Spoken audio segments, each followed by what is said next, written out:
बहुत आनंद से अपने परिवार में रहता था। पत्नी एक नहीं कई कई थी। अपने इस मनुष्य समाज की तरह कोई बंधन नहीं था कि एक ही करना है, 2-4 भी कर लो। भाई हाथी थे, अब 2-4 पत्नियां थी तो सबके एक 2-2 बच्चे भी थे। परिवार कुनबा लंबा हो गया था। अब जो बच्चे उनके बड़े हुए तो उनके भी बच्चे हुए, नाती नतनियां भी हुई, तो काफी लंबा कुनबा उन गजेंद्र का हो गया था। और फिर ताकत भी थी। जिसके घर में ताकत हो, बल हो, धन हो, पैसा हो, सभी उसको कहते हैं तो साहब राम राम, है ना। ताकत का तो है खेल संसार में, धन हो, वैभव हो, बल हो, ज्ञान हो, बुद्धि हो, इसी को सलाम है। इसी को लोग नम्रता विनम्रता से झुकते हैं। किसी की उपलब्धि को ही तो झुकते हैं हम। नहीं तो भाई एक कर्म है, मोदी प्रधानमंत्री है तो हम क्यों से जो, भाई देखो एक आदमी प्रधानमंत्री हो गया, कितना संघर्ष किया होगा, कितना लंबा सफर तय किया होगा, हम लोग तो नहीं बन गए, इसका मतलब वो हमसे श्रेष्ठ है नहीं। इसी बात को लोग प्रणाम करते, हाँ भैया तुम श्रेष्ठ हो, तुमने इतना किया। कर्म को सलाम है, आप कर्म करके कितना सब अर्जित किए, इसी की लोग बड़ाई करते हैं। हाँ भैया आपने किया, बनाया, आपने शक्ति अर्जित की, धन अर्जित किया, वैभव अर्जित किया, ज्ञान अर्जित किया, पद प्रतिष्ठा अर्जित किया, इसी को लोग प्रणाम करते हैं, इसी को सम्मान देते हैं। यानी कर्म की प्रधानता है। तो गजेंद्र की शक्ति को देख करके छोटे मोटे जीव जीवात्माएं तो जंगल में साइड बाई साइड हो जाती थी। और तो और छोड़ो, जो जंगल के राजा सिंहराज थे ना, वो भी साइड दे देते थे कि भाई इनका लंबा मामला है, इनका बिगाड़ नहीं पाओगे कुछ, वो भी साइड हो जाते थे। गजेंद्र का परिवार आ रहा है, जिधर से निकलते थे 10, 15, 20, 25, 50 मैदान साफ रास्ता मिल जाता था। तो इन बातों को लेकर के गजेंद्र के अंदर मोह भी था। मोह मतलब अज्ञान, और अहंकार भी था। अहंकार भी एक तरह का अज्ञान है। अहंकार क्या, मेरे पास इतनी शक्ति, इतना परिवार, और स्वाभाविक है अहंकार आना। और घमंड तो था ही, मोह भी खूब जकड़ा हुआ था। बेटा बेटी पत्नी नाती नतनी पूरा अकेले चलते थे मस्त होकर। एक दिन की बात है, समय ने पलटा खाया। गजेंद्र ने कहा चलो भाई हम सभी नहाने चलते हैं। स्नान के लिए सभी गए।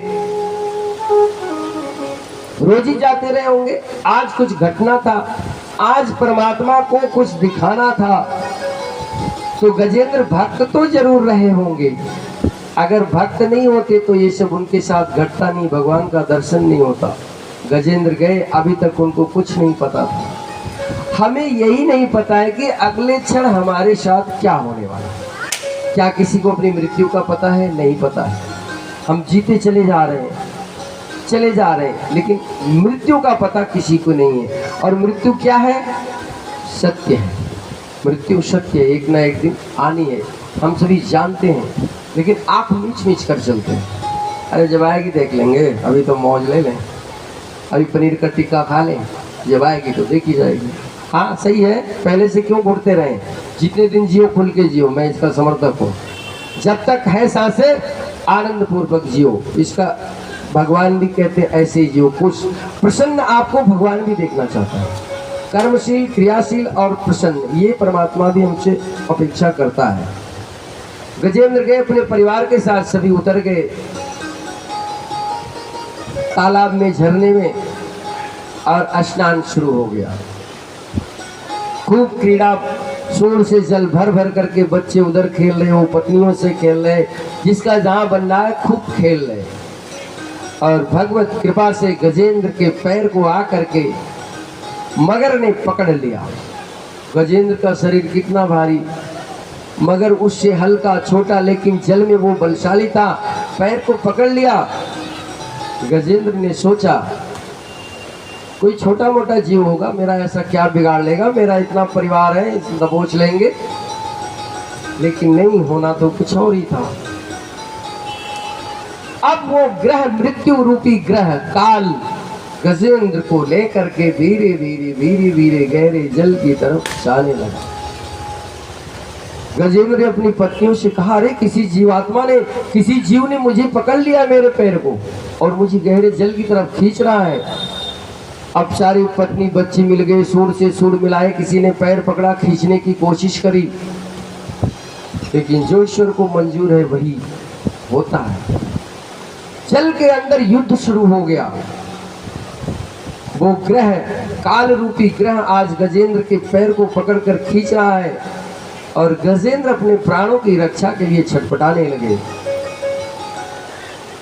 बच्चे डर गए, भाग खड़े हुए बाहर निकल गए, कुछ गड़बड़ है। पत्नियों ने थोड़ी देर कोशिश करी, एक ने छोड़ा, दूसरी ने छोड़ा, फिर तीसरी ने छोड़ा, चौथी ने छोड़ा, सारी छुप कर किनारे जाकर खड़ी हो गई। गजेंद्र अकेले हो गए। ऐसे हमारे साथ भी होता है। परिवार हमारे साथ तब तक खड़ा होता है जब तक लगता है कि हाँ कुछ बात बन जाएगी, नहीं तो फिर परिवार भी कहता अब कुछ नहीं हो सकता, डॉक्टर भी कहता आई एम सॉरी। फिर एक आसरा बचता है, वो परमपिता परमेश्वर भगवान वासुदेव कृष्ण प्रभु श्री राम। गजेंद्र ने देखा अपने परिवार की तरफ, बच्चे भाग गए, पत्नियां भाग गई, नतनियां भाग गई, नाती भाग गए। बोले भैया आप लोगों को पैदा किया, पाला बढ़ाया, जंगली जानवरों से रक्षा करी, कितनी लड़ाइयां लड़ी मैंने, और आज मेरे ऊपर जब मुसीबत आई तो सब के सब मुझे छोड़कर चले गए। मुझे इस बात का दुख नहीं है कि मैं विपत्ति में हूं, मुझे दुख तो इस बात का है कि इस विपत्ति काल में आप लोगों ने मेरा साथ छोड़ दिया। अब पत्नी बच्चे बोले तो क्या बोले, बोले महाराज देखो आपकी सारी बात ठीक है, लेकिन जाने वाले के साथ कोई नहीं जाता, जाने वाले को तो बस अकेले ही जाना पड़ता है, और हम लोगों ने जो हमारे बस में था सो हमने कोशिश भी करी, लेकिन महाराज अब नहीं लग रहा है कि कुछ हो सकता है, तो आपके साथ हम लोग अपनी जान नहीं गंवा सकते, जान सबको प्यारी होती है। बोलो वृंदावन बिहारी लाल की जय। अब गजेंद्र ने सोचा कि देखो कितना स्वार्थी है ये संसार, जब तक स्वार्थ था सब मेरे साथ लगे रहे, मैंने सिंहों से लड़ाइयां लड़ी, सबकी रक्षा करी, आज मेरे प्राण पर संकट आया तो कोई अपना नहीं है। गजेंद्र को बहुत रोना आने लगा, गजेंद्र रोने लगे, वैराग्य हो गया उनको, घोर वैराग्य हो गया कि संसार में अपना कोई नहीं है। अपनी जान की रक्षा के लिए वो लड़ते तो रहे, लेकिन अब उनका बल जल के अंदर चल ही नहीं रहा है, गहरे जल में जा चुके थे, सारा शरीर डूब गया था। फिर उन्होंने सूंड उठा ली, सूंड भी डूबने लगी। जब तिल भर सूंड रह गई तो गजेंद्र रोते रोते भगवान विष्णु को, भगवान वासुदेव को याद करते हैं और रोते हैं कि हे नारायण, ठीक है मृत्यु सबकी आती है, लेकिन एक बार आप मेरे प्राणों की रक्षा अवश्य करो, इसके बाद मुझे तुरंत मौत दे देना, मुझे कोई समस्या नहीं होगी। एक बार उनकी विकट उत्कंठा हुई और गोविंद को उन्होंने पुकारा, रोते हुए, रोते रोते पुकारा।